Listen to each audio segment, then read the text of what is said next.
الله الحمد لله نحمده ونستعينه ونستغفره ونؤمن به ونتوكل عليه ونعوذ بالله من شرور أنفسنا ومن سيئات أعمالنا من يهده الله فلا مضل له ومن يضلل فلا هادي له ونشهد أن لا إله إلا الله وحده لا شريك له ونشهد أن محمدا عبده ورسوله صلى الله تعالى عليه وعلى آله وأصحابه وبارك وسلم أما بعد فأعوذ بالله من الشيطان الرجيم بسم الله الرحمن الرحيم لقد كان لكم في رسول الله أسوة حسنة لمن كان يرجو الله واليوم الآخر وذكر الله كثيرا وقال عليه الصلاة والسلام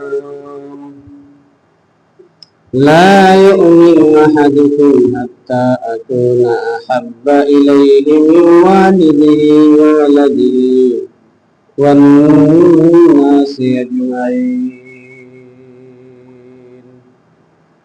وقال تعالى يا أيها الذين آمنوا صلوا عليه وسلموا تسليما محبت اللهم صل على سيدنا ونبينا وشفيعنا وحبيبنا ومولانا محمد صلى الله تعالى عليه وعلى آله وأصحابه وبارك وسلم اللهم صل على سيدنا ونبينا وشفيعنا وحبيبنا ومولانا محمد صلى الله تعالى عليه وعلى آله وأصحابه وبارك وسلم بلغ العلا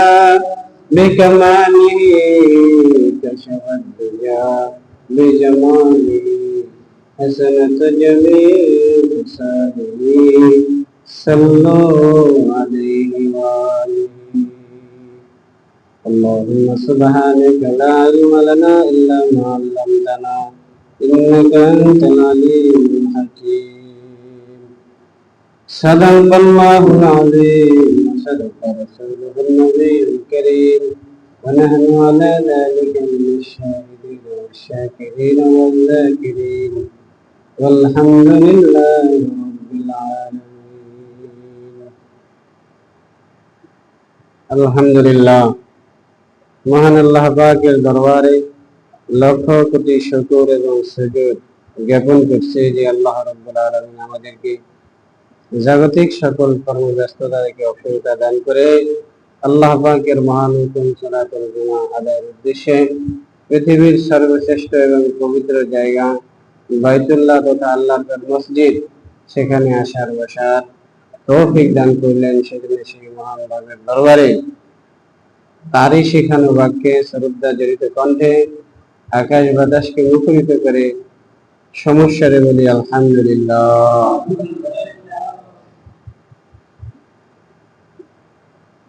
রবিউল আউয়াল মাসের আজকে 17 তারিখ। তো আমাদের আলোচনা চলতেছিল সরকারে দু জাহান সৈয়দুল কাউনাইন নবী মুহাম্মদুর রাসূলুল্লাহ সাল্লাল্লাহু আলাইহি ওয়াসাল্লামের জন্ম বৃত্তান্ত নিয়ে। মা আমিনার গর্ভে নবীজি পদার্পণ করলেন। ইয়াখরুজু মিন বাইনিস সুলবি ওয়াত তারাইব। আল্লাহ রাব্বুল আলামিন আমাদেরকে সৃষ্টি করেছেন বাবার পৃষ্ঠদেশের এক ফোঁটা পানি এবং মায়ের বক্ষ দেশের এক ফোঁটা পানি দিয়ে। বলি সুবহানাল্লাহ। হযরতে আব্দুল্লাহ, খাজা আব্দুল্লাহ সাথে যখন আমিনার বিবাহ হয়, পিছনে বলেছিলাম যে আব্দুল্লাহ যখন কোন এক বাগানে শিকার করার জন্য গিয়েছিলেন, তখন ইহুদিদের একটা চক্র তারা দুনিয়া থেকে আব্দুল্লাহকে বিদায় করার জন্য পিছু নিয়েছিল এবং ওই বাগানে যাইয়া তারা আব্দুল্লাহর প্রতি হামলা করছে। আল্লাহ রাব্বুল আলামিন তাকে রক্ষা করছে। বলি সুবহানাল্লাহ। সেখান থেকে আল্লাহ পাক নিরাপদে তাকে বাড়ি ফিরাইলেন। তো ওই বাগানে থাকা অবস্থায় মা আমিনার আব্বা ওই বাগানে গিয়েছিলেন। যাওয়ার পরে আব্দুল্লাহকে দেখেই, কেননা আব্দুল্লাহর চেহারা তো এরকম ছিল, দেখা মাত্রই তার দেওয়ানা হয়ে গেল। বলি সুবহানাল্লাহ। তো এই মা আমিনার আব্বাজান যখন আব্দুল্লাহকে দেখলেন, দেখার পরে তিনি এক দেখাই তার ঘরে যে একটা কন্যা ছিল আমেনা, তিনি পাত্র হিসাবে আব্দুল্লাহকে চয়েস করলেন। বলি সুবহানাল্লাহ। আব্দুল্লাহকে চয়েস করলেন, বাসায় গেলেন, যাইয়া স্ত্রীর সাথে অর্থাৎ মা আমিনার আম্মাজানের সাথে পরামর্শ করলেন যে আমাদের কন্যা একমাত্র আমেনা, সে তো বিবাহের উপযুক্ত হয়েছে, তার জন্য আমি উপযুক্ত পাত্র খুঁজে পেয়েছি। সুবহানাল্লাহ। পরামর্শ করলেন স্ত্রীর সাথে, স্ত্রীও রাজি। স্ত্রীর সাথে পরামর্শ করার পরে প্রস্তাব নিয়ে গেলেন আব্দুল্লাহর আব্বা, নবীজি দাদা খাজা আব্দুল মুত্তালিবের কাছে। কার কাছে? খাজা আব্দুল মুত্তালিবের কাছে পরামর্শ প্রস্তাব নিয়ে গেলেন আমিনার ব্যাপারে, যে আমরা আপনার ছোট ছেলে খাজা আব্দুল্লাহর কাছে আমাদের কন্যা আমিনাকে বিবাহ দিতে চাই। এই প্রস্তাব দিলেন, নিয়ে গেলেন। খাজা আব্দুল মুত্তালিব বিবেচনা করে তিনি দেখলেন যে না, পাত্রী ঠিক আছে, তাই তিনি তার উক্ত প্রস্তাব গ্রহণ করলেন। কি করলেন? প্রস্তাব গ্রহণ করলেন। খাজা আব্দুল্লাহ ভেট দিলেন, বিবাহ হলো। আব্দুল মুত্তালিব ভেট দিলেন, বিবাহ হলো। আব্দুল মুত্তালিব নিজেই খুতবা পড়লেন, ইজাব কবুল হয়ে গেল। এরপরে নবীজি মুহাম্মদ রাসূলুল্লাহ সাল্লাল্লাহু আলাইহি ওয়াসাল্লাম মা আমিনার গর্ভে পদার্পণ করলেন। বলি সুবহানাল্লাহ। 9 মাস ছিলেন গর্ভে। ইতিহাসের কিতাবে লেখে 9 মাস। কয় মাস? 9 মাস ছিলেন গর্ভে। সাধারণত নববধূ যখন গর্ভবতী হয় তখন তার ভিতরে বিভিন্ন অসুবিধা, এরপরে ব্যতৃষ্ণা ইত্যাদি কষ্ট ক্লেশ এগুলা দেখা দেয়। মা আমিনা বলেন, আমার মোহাম্মদ আমার পেটে আসার পর থেকে 9 মাসের মধ্যে অথবা যতদিন পেটে ছিল আমার কাছে ব্যথা অথবা কষ্ট অথবা অসুখ এটা অনুভব হবে দূরের কথা, আমি অন্য সময়ের তুলনায় আরো বেশি শান্তিতে ছিলাম। সুবহানাল্লাহ।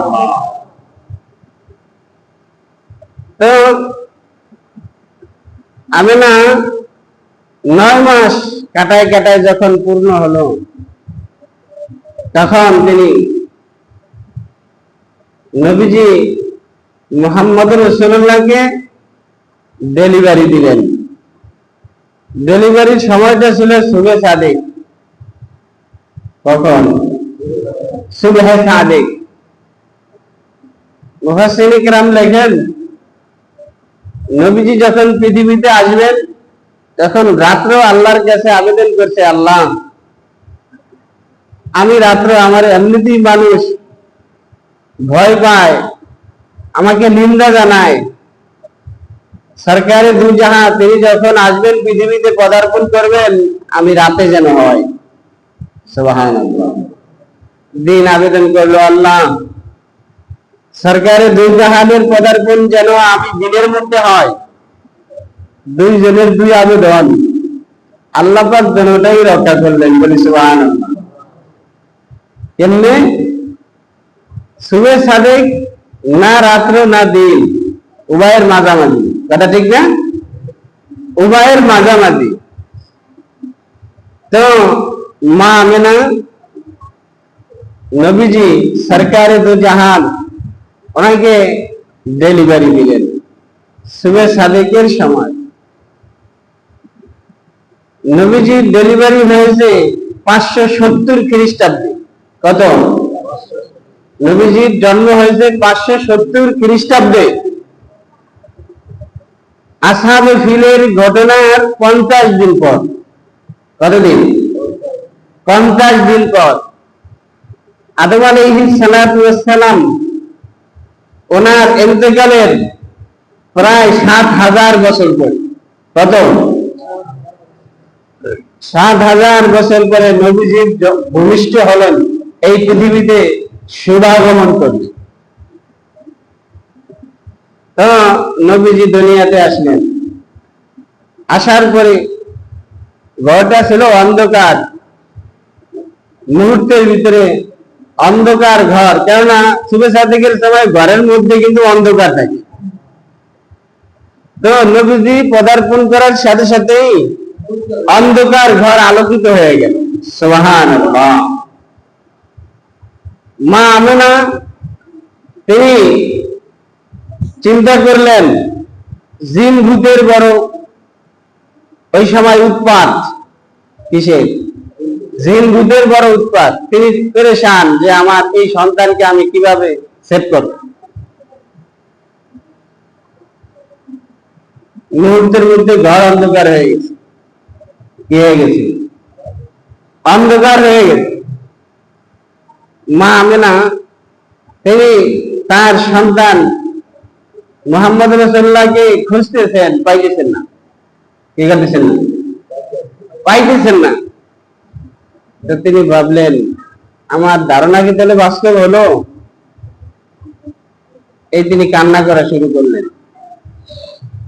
তাকে অদৃশ্য থেকে আওয়াজ দেওয়া হলো, আমেনা তুমি কেঁদো না, তোমার বুকের ধান আবার অল্পক্ষণের ভিতরে তোমার বুকে ঘুরিয়ে দেওয়া হবে। সুবহানাল্লাহ। কেন? এই যে সরকারে দু জাহান পৃথিবীতে শুভাগমন করেছেন, তাকে দেখার জন্য, তার দর্শনের জন্য কুল কায়নাত সবাই অধীর আগ্রহ নিয়ে পাগল করা হয়ে রয়েছে।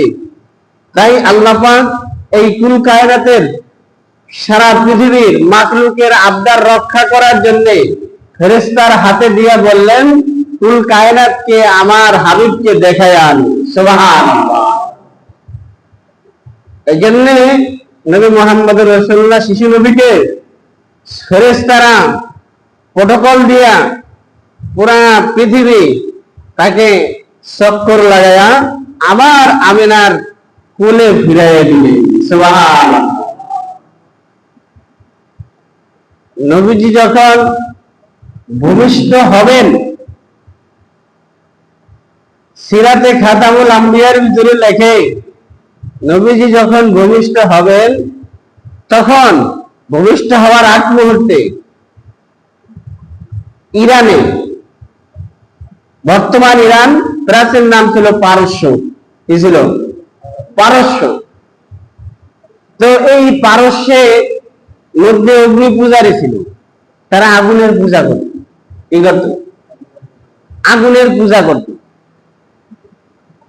এবং একটা অগ্নিকুণ্ডলী, তারা এটা 1000 বছরেরও অধিক পর্যন্ত জ্বালায় রাখছে ইন্ধন দিয়া, লাকড়ি দিয়া, আর ওটাকে তারা সেবা করত, পূজা করত, আরাধনা করত। নবীজি আসার ভূমিষ্ঠ হওয়ার আগ মুহূর্তে ওই অগ্নিকুণ্ড ধাপাস করে নিভে গেছে। ঠিক আছে, নিভে গেছে।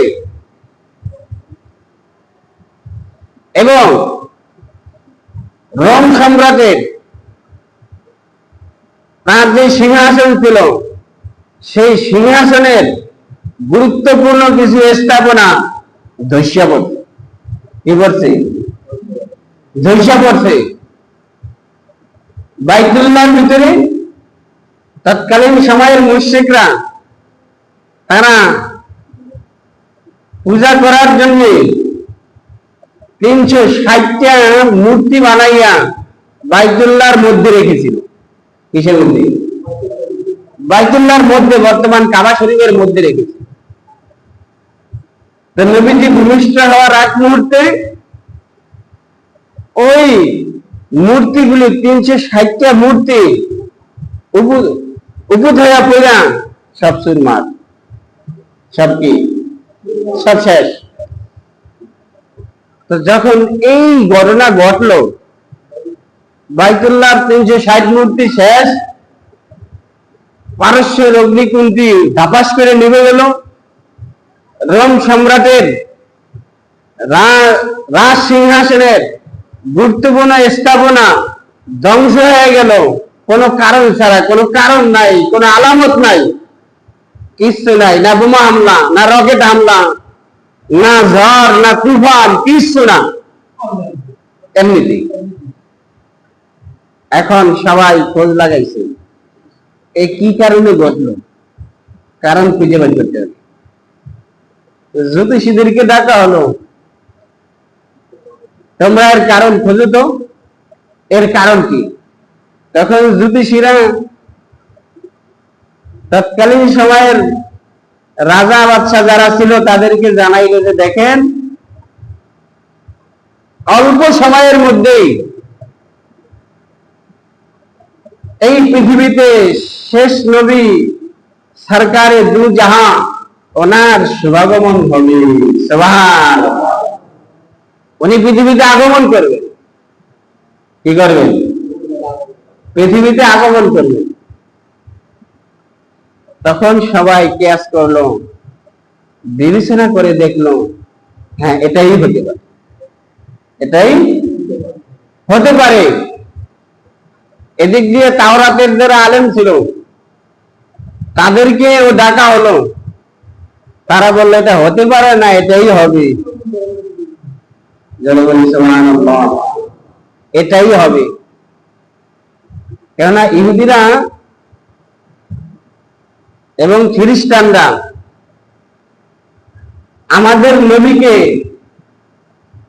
না মানার কারণ হলো ওই পিছনের ইতিহাস। আমাদের নবীর প্রতি, ধর্মের প্রতি ঈমান, ইসলামকে না মানার এবং ইসলামের প্রতি ঈমান না আনার কারণ হলো যে আল্লাহ পাক হযরতে ইব্রাহিম আলাইহিস সালাতু ওয়াস সালামকে দুইজন সন্তান দান করছেন, একজন ইসমাইল আর একজন ইসহাক। একজনের নাম কি? ইসমাইল তথা জবিহুল্লাহ, আর একজনের ইসহাক। এই যে দুই সন্তান, এই দুই সন্তান থেকে দুইটা গোত্র, এই দুই গোত্রের ভিতরে ইসহাক গোত্রে আল্লাহ পাক লক্ষাধিক, ইসহাক থেকে আসছে ইয়াকুব, এই ইয়াকুবের বংশে আল্লাহ পাক লক্ষাধিক নবী এবং রাসূল পৃথিবীতে পাঠাইছেন। বলি সুবহানাল্লাহ। তাহলে ইসহাক থেকে ইয়াকুব, আর ইয়াকুবের বংশে যে নবী রাসূল আল্লাহ পাক পাঠিয়েছেন তাদের সংখ্যা কত? লক্ষের উপরে। কথা বলেন নাই। এরপরে আল্লাহ পাক পবিত্র কোরআনুল কারীমে বলেন, এই বনি ইসরাইল, তাদেরকে বনি ইসরাইল বলা হয়। ইয়াকুবের বংশধরের লোকদেরকে কি বলা হয়? বনি ইসরাইল। ইয়া বনি ইসরাইল, এই বনি ইসরাইল, তোমাদেরকে আমি পৃথিবীর মধ্যে সবচাইতে বেশি সম্মানিত করেছি। আর সেই সম্মানের প্রথম ধাপটা স্তরটাই ছিল যে আল্লাহ পাক সেই বনী ইসরাইলের ভিতরে লক্ষাধিক নবী এবং রাসূল পাঠিয়েছিলেন। তো তারা চিন্তা করলো এবং তাদের ধ্যান ধারণা এটা ছিল যে শেষ নবী, আখিরি নবী, সরকারে দু জাহান, উনি আমাদের বনী ইসরাইলে আসবেন।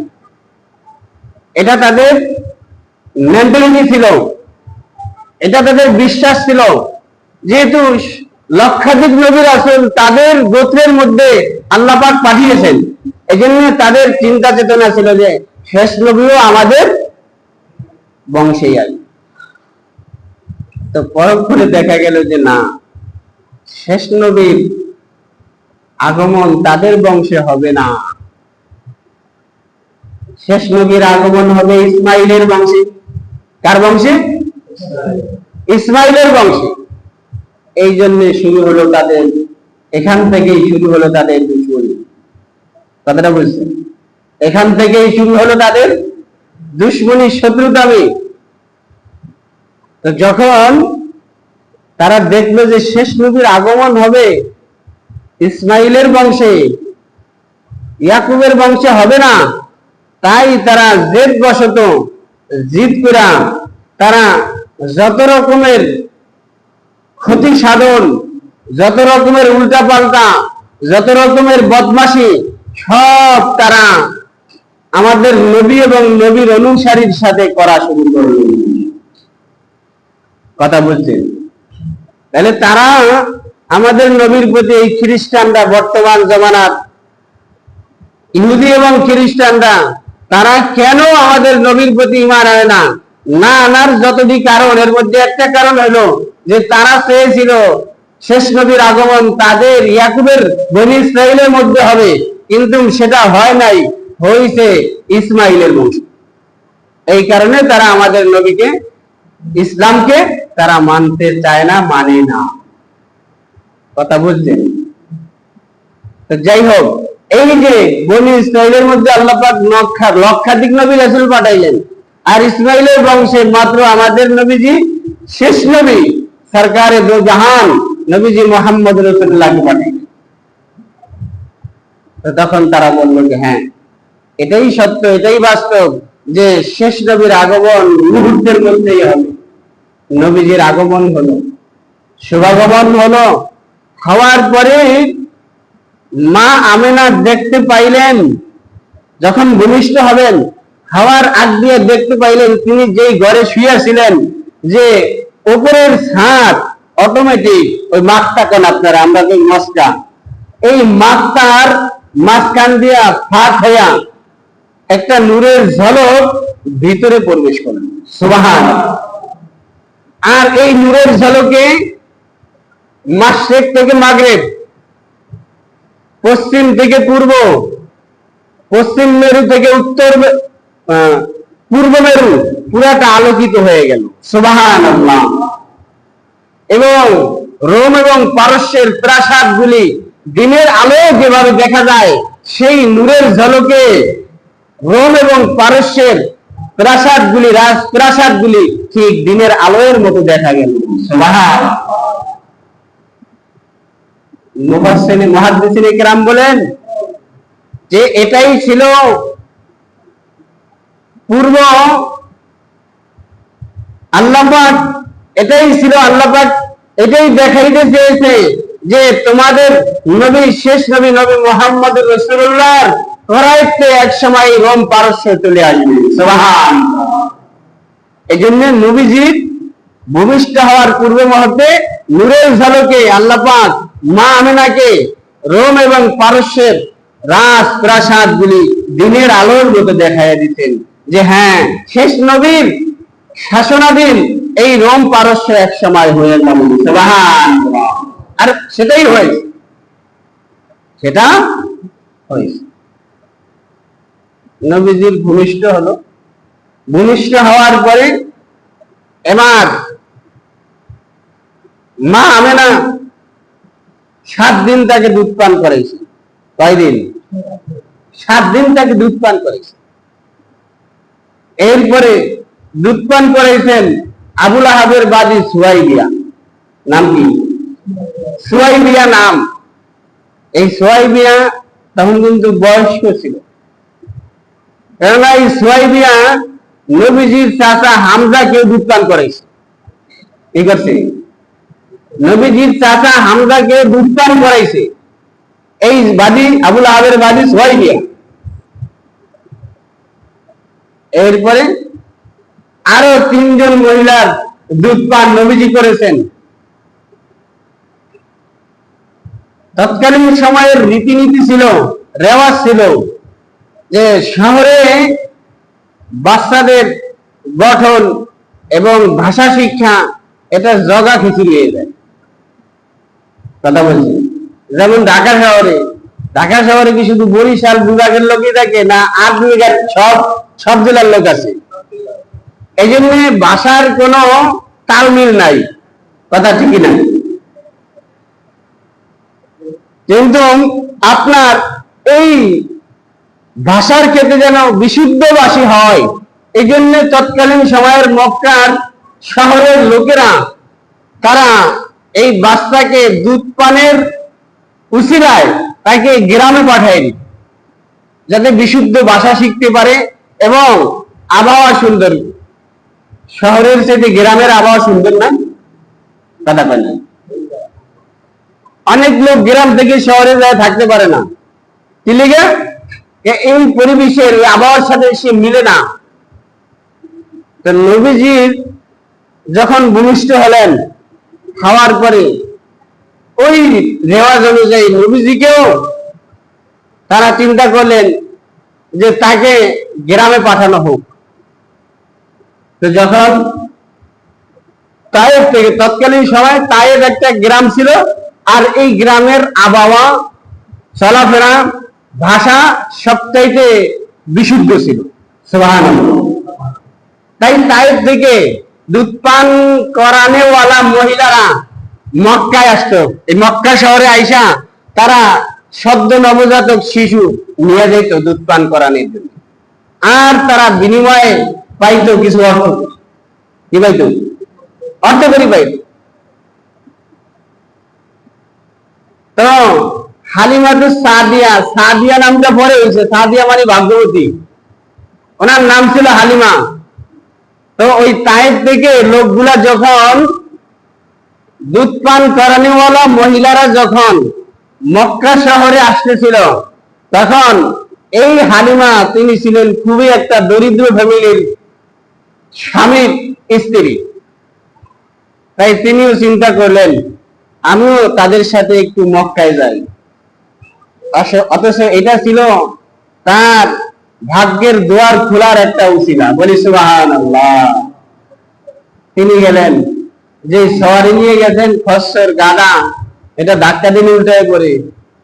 এরপরে পুরাই বেতাল অবস্থা তার সংসারে, তারপরও কোন রকম খোঁড়ায় খোঁড়ায় একবারে মক্কা শহরে চলে গেছেন। অনেক লম্বা ঘটনা। তো যাওয়ার পরে এখন মুহাম্মদ রাসূলুল্লাহ বাবা তো মারা গেছে, 6 মাস বয়সী গর্ভে থাকা অবস্থায়, এতিম শিশু সন্তান। মহিলারা চিন্তা করলো এর নিলে তো আমরা ওরকম কিছু বেনিফিট আর বিনিময় পাবো না। এটাই ছিল হালিমাতুস সাদিয়ার জন্য ভাগ্যের দ্বার খোলার জন্য একটা উসিলা। বলি সুবহানাল্লাহ। কেউ নিল না। হালিমাতুস সাদিয়া রাদিয়াল্লাহু তাআলা আনহা, উনি চিন্তা করলেন, ওনার স্বামীর সাথে পরামর্শ করলেন, আমারে তো কেউ সন্তান দিবে না, তো একটা কাজ করি, ওই এতিম একটা মোহাম্মদ নামে একটা এতিম শিশু আছে, নাই মারছে কানামা ভালো না, তাই এর চেয়ে এই সন্তানটাকে আমরা নিয়ে যাই, কিছু পাই আর না পাই। পরামর্শ করলেন স্বামীর সাথে। পরামর্শ করার পরে এরপরে স্বামী রাজি হইলেন। হওয়ার পরে ঠিক আছে তাকে নিয়ে নাও। রাজি হওয়ার পরে যখন মুহাম্মদ রাসূলুল্লাহ শিশু নবীকে যখন হালিমা কোলে নিলেন, সাথে সাথে তার ভিতরে পরিবর্তন হওয়া শুরু হলো। সুবহানাল্লাহ। বরকতের জোয়ার জোয়ারের মতো আসতে লাগলো। সুবহানাল্লাহ। হালিমাতুস সাদিয়া ছিলেন খুবই একেবারে হ্যাংলা পাতলা, স্তনে দুধ ছিল না, শিশু নবীকে কোলে নেওয়ার সাথে সাথে তার স্তন দুধে ভরপুর হয়ে গেল। সুবহানাল্লাহ। তার যে খচ্চরটা ছিল, খচ্চর হাঁটতে পারত না, সবার পরে তিনি মক্কায় পৌঁছেছেন দুর্বল হওয়ার কারণে, কিন্তু নবীজিকে কোলে নেওয়ার সাথে সাথে ওই খচ্চর সবার চাইতেও বেশি দ্রুত গতি শক্তিশালী হয়ে গেল। সুবহানাল্লাহ। তার উটনির স্থানে দুধ ছিল না, সাথে সাথে তার উটনির ওলান দুধে ভরপুর হয়ে গেল। সুবহানাল্লাহ। এবার রওনা দিতেন, সবাই আগে গেছে, যাওয়ার পরে হালিমাতুস সাদিয়া পিছনে, তিনি সবার শেষে রওনা দিচ্ছেন। রওনা দেওয়ার পরে বাসায় যায় সবার আগে পৌঁছে গেছে। সুবহানাল্লাহ। অন্যান্য মহিলারা তারা হালিমারে ধরছে যে তুমি কিভাবে এত আগে আসলা? তখন বলে এখানে আমার কোনো কারামতি নাই, কারামতি যেটা সেটা হলো এই বাপ্পা। সুবহানাল্লাহ। তখন ওই তায়েফের মধ্যে কহতচারী চলছিল, দুর্ভিক্ষ চলছিল, মানুষ খাবারের অভাবে, আমাদের বাংলাদেশেও তো স্বাধীনতার সময় খাবারের অভাবে আপনার ওই যে কলা গাছের ভিতরের যেটা থাকে ওটা খেয়েছে না, কথা পাই। এরপরে কচু আটা জাল দিয়ে খাইছে, একবেলা খাইছে, 6 বেলা না খাইয়ে রয়েছে। তো এরকম দুর্ভিক্ষ ছিল। তো হালিমাতুস সাদিয়া যখন তাকে নিলেন, নেওয়ার সাথে সাথে তার বকরিগুলি যেই মাঠে চড়ত, সেই মাঠ থেকে ঘাস খেয়ে পেট পরিপূর্ণ করে আসতেন, আর সকালবেলা দুধের বন্যা বসে দিত। সুবহানাল্লাহ। সবাই এলাকার মধ্যে আলোড়ন সৃষ্টি হয়ে গেল। এর কারণটা কি? আমরা তো একই মাঠে বকরি চড়াই, মহিষ চড়াই, উট চড়াই, কিন্তু আমাদের গবাদি পশুর তো পেট ভরে না, এবং তারা এই পরিমাণ দুধও দিতে পারে না যেই পরিমাণ দুধ দ্বারা আমাদের চাহিদা মিটে। কিন্তু হালিমাতুস সাদিয়ার এটা হলো কি? তাই সবাই চিন্তা করলো হালিমাতুস সাদিয়ার বকরি যেখানে যেই মাঠে চড়ে, আমাদের বকরিও সেই মাঠে নিয়ে যাইবা। এইভাবে তারা করলো। তখনও দেখে যে কাজ হইতেছে না, কাজ হইতেছে না। কাজ হইবে কোথায়? কাজ তো জাগা মতো, কথাখান ঠিক কিনা? নবীজির বরকতে, হালিমাতুস সাদিয়ার বরকতের জোয়ার তার ঘরের মধ্যে চলে আসলো। সুবহানাল্লাহ। এবার হালিমাতুস সাদিয়া রাদিয়াল্লাহু তাআলা আনহা, তিনি তাকে তার সকল প্রয়োজন মিটাইতেছেন, এবং দুঃখ দুর্দশায় যারা ছিলেন, গরিব অসহায় এতিম, তাদেরকেও এই বরকতের মধ্যে তাদেরকেও শামিল করলেন। সুবহানাল্লাহ। তাদেরকে দুধ দেন, তাদেরকে আরো যা যা বরকত তার পণ্যের ভিতরে আসতো সেটা তাদেরকে দিয়া সহায়তা করতেন। সুবহানাল্লাহ। আজকে এখানেই থাক, পরবর্তী যুগে আলোচনা হবে। তো ভাইরা, নবীজি আমার বরকতের জোয়ার নিয়ে পৃথিবীতে আগমন করলেন, কই আমরা তো সেই বরকত লাভ করতে পারতেছি না। এর কারণ কি? এর কারণ একটাই, সেই নবীর আদর্শ আপনার আমার মধ্যে নাই। কথা বলবেন কিনা? আল্লাহ পাক বলেন, লাকাদ কানা লাকুম ফি রাসূলিল্লাহি উসওয়াতুন হাসানাহ লিমান কানা ইয়ারজুল্লাহ ওয়াল ইয়াওমাল আখির ওয়া যাকারাল্লাহা কাসীরা। এই আল্লাহ পাক বলেন, তোমাদের নবীর ভিতরে আমি রেখেছি উত্তম আদর্শ। যদি তোমরা চাও আমি আল্লাহর কাছে তোমরা নিরাপদে সাক্ষাৎ করবে, তাহলে তোমাদের সেই নবীর আদর্শ তোমরা ফলো করবে। হাদিসের মধ্যে আনাস থেকে হাদিস বর্ণিত, এই হাদিসের মধ্যে নবীজি বলেন, আনাস রাদিয়াল্লাহু তাআলা আনহু বলেন, নবীজি বলছেন, লা ইউমিনু আহাদুকুম হাত্তা আকুনা হাব্বা ইলাইহি মিন ওয়ালিদিহি ওয়া ওয়ালাদিহি ওয়ান নাসি আজমাইন। তোমরা ততক্ষণ পর্যন্ত পূর্ণাঙ্গ মুমিন হতে পারবে না যতক্ষণ না পর্যন্ত আমি মুহাম্মদ রাসূলুল্লাহর আদর্শ এবং আমি মুহাম্মদ রাসূলুল্লাহ নিজে তোমাদের কাছে, তোমাদের বাবা মা ভাই বোন আত্মীয় স্বজন পাড়া প্রতিবেশী বন্ধু বান্ধব তোমাদের সহায় সম্পদ ছেলেমেয়ে এগুলার থেকে যতক্ষণ পর্যন্ত তোমাদের কাছে আমি মহব্বতের পাত্র হব ততক্ষণ পর্যন্ত তোমরা কামেল মুমিন হতে পারবে না। हम मुसलमान हम में मुसलमानी नहीं, हम मोमिन है मगर ईमान में कामिल नहीं। আমি মুসলমানের সন্তান, আমার বাবা মুসলমান, আমার মা মুসলমান, আমি মুসলিম মায়ের দুধ পান করেছি, এই জন্য আমি দাবি করি মুসলমান। অথচ মুসলমান এটা দাবি করার জিনিস নয়। মুসলমান হতে হলে তোমাকে কাজে কর্মে তার প্রকাশ ঘটাইতে হবে, ঠিক না? हम मोमिन है मगर ईमान में कामिल नहीं। আমাকে যদি কেউ বেঈমান বলে তাহলে আমি কিন্তু ঘুষা দিয়ে তার দাঁত ফলাই দিব, কথা কোন ঠিক কিনা? আমরা দাবি করি আমার মতো মুমিন এই জগতে আর কেউ নাই, অথচ কবি বলেন हम मोमिन है मगर ईमान में कामिल नहीं। তোমাকে যদি কেউ বেঈমান বলে তাহলে তুমি সেটা মানতে রাজি নও, অথচ ইমানের যে দাবি, ইমানের যে পাওনা, ইমানের যে হক সেটা তুমি আদায় করতেছো না, আবার তুমি বলতেছো আমি মুমিন। তাহলে তোমার কথায় আর কাজে মিল নাই। কথায় আর কাজে মিল না থাকা এটা হলো মুনাফিকের আলামত।